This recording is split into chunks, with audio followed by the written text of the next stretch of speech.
सुधारना चाहता हूँ। बोला है, मैं उसको रिपीट नहीं करना चाहती। नहीं, क्या कहा जाए, मैं उसको रिपीट नहीं करना चाहती। प्लीज अब छोड़ देते हैं उसको। दोनों शब्द में कह रहा हूँ, क्या इसमें असंसदीय क्या, मुझे बताइए ना। मैं परिमार्जित कर लूंगा। मुझे कृपा करके कांग्रेस के राजनीतिक विश्लेषक के आप दोनों मिलकर समझा दीजिए, क्या पर्सनल बातें हैं, क्या पर्सनल बातें हैं। तुम्हें शर्म है? कुछ शर्म आया है? आज तक की चित्रा त्रिपाठी ने बीजेपी के प्रवक्ता प्रेम शुक्ला की बैंड बजा दी। और बैंड क्यों बजाई? क्योंकि उन्होंने कर दी एक अभद्र टिप्पणी। किसके ऊपर? प्रियंका गांधी के ऊपर। उन्होंने प्रियंका गांधी को क्या बोला जिससे चित्रा त्रिपाठी भड़क गई और उन्हें सुना डाली, ये तो हमें इस रिएक्शन वीडियो में देखकर ही पता चलेगा। एनीवे दोस्तों, मेरा नाम है सिद्धार्थ भारद्वाज और आप देखना शुरू कर चुके हैं फिरकी ले ले। अब मजा कटेगा और इस डिबेट में हम मजा काटते हुए देखेंगे। किसको? चित्रा त्रिपाठी को। किसका? प्रेम शुक्ला का। तो चलिए देख लेते हैं इस डिबेट को और देखते हैं कैसे बैंड बजाती है चित्रा त्रिपाठी प्रेम शुक्ला जी का। और हाँ यार, अगर आपको मेरे चैनल की वीडियो पसंद आ रही हो तो प्लीज़ चैनल को सब्सक्राइब कर दीजिएगा और वीडियो को भी लाइक कर दीजिएगा। जो हो सके तो मेरे वीडियोस को ज़्यादा से ज़्यादा शेयर भी कीजिएगा। तो चलिए देख लेते हैं डिबेट को, इस पर देते हैं हम अपना रिएक्शन। आपका रिएक्शन भी हमें चाहिए। कहाँ पे? आपको देना होगा कमेंट बॉक्स में। तो चलिए देखते हैं डिबेट को। मुख्यमंत्री अशोक गहलोत की ओर से अब से 8 मिनट पहले एक ट्वीट किया गया है। प्रधानमंत्री ने जो बातें कही हैं राजस्थान में, उसके जवाब में वो लिखते हैं कि 2008 से लेकर 13 के बीच जब मैं मुख्यमंत्री था तो मेरी सरकार की चलाई कई योजनाओं और परियोजनाओं को 2013 के बाद भाजपा सरकार ने रोक दिया। वैसे तो ऐसी योजनाओं की सूची बहुत लंबी है, कुछ योजनाओं का वो जिक्र भी करते हैं और उसके बाद लिखते हैं कि दूध का जला छाछ भी फूंक कर पीता है। राजस्थान की जनता को एहसास है कि उनके हित और अधिकार की रक्षा, लोकप्रिय योजनाएं सिर्फ कांग्रेस के राज में ही सुरक्षित हैं।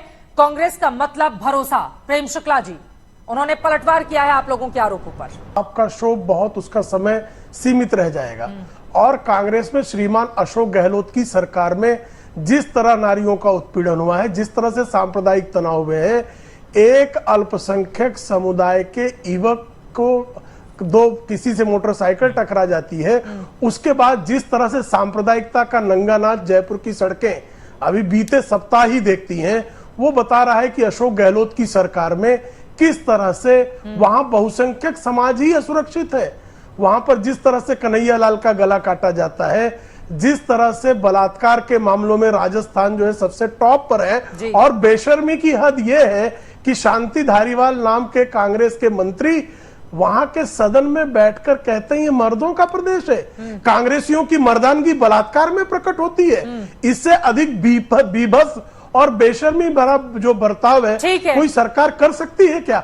और लड़की हूं, लड़ सकती हूं कहने वाली प्रियंका वाड्रा जो है वो कितनी बेशर्म और कितनी बेहया है कि राजस्थान की तरफ झांकती नहीं, रणथंभौर में जाकर जो है वो छुट्टियां तो मनाती है, लेकिन बलात्कार। आप इतने दिन के बाद डिबेट में आ रहे हैं, लेकिन मैं बहुत आपत्ति जाहिर करूंगी यहाँ पर, किसी के भी नेता को लेकर इस तरह के आपत्तिजनक शब्दों का इस्तेमाल डिबेट में नहीं किया जाए, ये ठीक नहीं है। प्रेम शुक्ला जी प्लीज राजनीतिक टिप्पणी कीजिए, अब शब्दों का इस्तेमाल क्यों? प्रेम शुक्ला जी आप नहीं, क्या ये बेशर्म क्या गलत शब्द है? मुझे बताइए ना। मुझे इसके अलावा भी कुछ बोला है ना प्रेम शुक्ला जी आपने? इसके अलावा भी कुछ बोला है, मैं उसको रिपीट नहीं करना चाहती। नहीं, क्या कहा जाए, मैं उसको रिपीट नहीं करना चाहती। प्लीज अब छोड़ देते हैं उसको। दोनों शब्द में कह रहा हूं, क्या इसमें असंसदीय क्या, मुझे बताइए ना। मैं परिमार्जित कर लूंगा। मुझे कृपा करके कांग्रेस के राजनीतिक विश्लेषक के आप दोनों मिलकर समझा दीजिए, क्या पर्सनल बातें हैं, क्या पर्सनल बातें हैं। एक हाथरस में बलात्कार जो है बलात्कार है और राजस्थान का बलात्कार बलात्कार नहीं है। वहां दलित युवती पर बलात्कार होता है, वो थाने जाती है शिकायत करने, उस पर फिर बलात्कार हो जाता है। ये बलात्कार नहीं है। मान लिया जाए कि राजस्थान के जो कांग्रेसी है वो बलात्कार पर अगर हंसे तो इसको बेशर्मी कहना अपराध हो गया। इसको मैं कहूँ ये बहुत शर्मीले थे। ठीक है, आप जो सवाल उठाए हैं उस पर मैं तहसीन पूनावाला जी से जवाब ले लेती हूँ। ठीक है सर, आपकी बात समझ में आ गई। ये मुद्दा महत्वपूर्ण है। आपने कहा कि हाथरस में अगर रेप होता है तो वो रेप है और दूसरी जगहों के राजस्थान के रेप को लेकर कांग्रेस पार्टी अगर इस तरह से करेगी, यह आपका मुद्दा महत्वपूर्ण है। लेकिन कम से कम सभी से गुजारिश है कि शब्दों पर उसकी मर्यादा का पूरी तरह से पालन करें। तहसीन पूनावाला जी, आपके पास आते हुए, प्रधानमंत्री नरेंद्र मोदी ने जबरदस्त तरीके से वार किया। एक तरफ अशोक गहलोत सरकार को यह कहा कि कुर्सी बचाने में ही 4.5 साल वो लगे रहे, क्योंकि कुछ कांग्रेसी उनकी कुर्सी को लेकर खींचतान में मुख्यमंत्री को लगे रहते थे और फिर वो कामकाज नहीं कर पाए राजस्थान के लिए कुछ भी। आगे वो कहते हैं भाजपा आएगी, गुंडागर्दी मिटाएगी, रोजगार लेकर आएगी, पत्थरबाजी रुकवाएगी, और कन्हैयालाल की हत्या का भी जिक्र करते हैं प्रधानमंत्री। इस पर जवाब आपका। चित्रा जी, आपके शो में दोबारा से शिरकत करने का मौका मिल रहा है, इसलिए मैं आपका शुक्रगुजार हूँ। और मैं थैंक यू माननीय प्रधानमंत्री जी को कहना चाहता हूँ। मैं जेन्युइनली दिल से प्रधानमंत्री को थैंक यू कहना चाहता हूँ।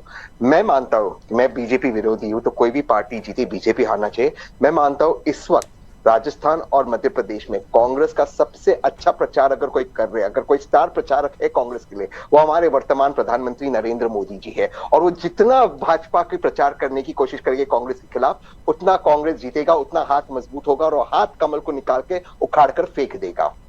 जो माननीय प्रधानमंत्री मणिपुर पर एक शब्द नहीं बोल पाए, वो राजस्थान और मध्य प्रदेश में जो स्पीच देते हैं कांग्रेस के बारे में या सरकार के बारे में, भाजपा शब्द उनके मुंह से बाहर नहीं आता। कांग्रेस कांग्रेस कांग्रेस कांग्रेस कांग्रेस 40 मिनट के भाषण में 51 बार कांग्रेस का नाम लेते हैं। इससे अच्छा प्रचारक आपको मिलेगा ही नहीं कांग्रेस को। उनको थैंक यू के कार्ड भेजनी चाहिए। और सही बात है। कांग्रेस को वो कह रहे हैं कि कांग्रेस ने राजस्थान लूटने में कोई कोर कसर नहीं छोड़ी। ठीक है, हाँ, अच्छी बात है। तो माननीय प्रधानमंत्री जी ये बता दे कि जब और उन्होंने सांप्रदायिक बात की कन्हैयालाल की जो हत्या हुई, बिल्कुल सही। कन्हैयालाल की जो हत्या हुई, इस पे सबने कहा कि गलत है। राजस्थान की सरकार ने एंटी टेररिज्म जांच शुरू की, एनआईए को जांच हैंडओवर की। जो आदमी निकला, कन्हैयालाल जी का जो हत्यारा निकला, उसका संबंध किस पॉलिटिकल पार्टी से निकला? भारतीय जनता पार्टी से। अभी प्रेम शुक्ला भाई ने कहा कि दलित लड़की का रेप हुआ था राजस्थान के अंदर, बिल्कुल सही कहा था। और उस पर ये इंडिया टुडे की रिपोर्ट है, जो लोग पकड़े गए वो एबीवीपी के निकले।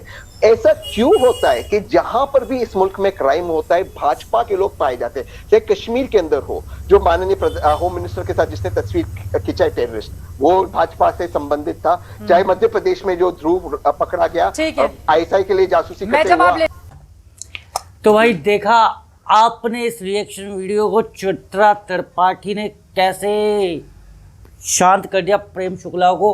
और भाई बात तो मानने वाली है शहजाद पूनावाला की। भाई हर बार जो भी कोई कांड होता है, कुछ भी होता है, कन्हैया लाल को लेकर हो या फिर किसी भी चीज़ को लेकर हो, भाजपा का ही कोई ना कोई बंदा उसमें शामिल क्यों होता है, आखिर क्यों होता है? बात तो ये सोचने वाली है। एनीवे दोस्तों, आपका इस वीडियो के विषय में क्या कहना है आप कमेंट बॉक्स में कह सकते हैं।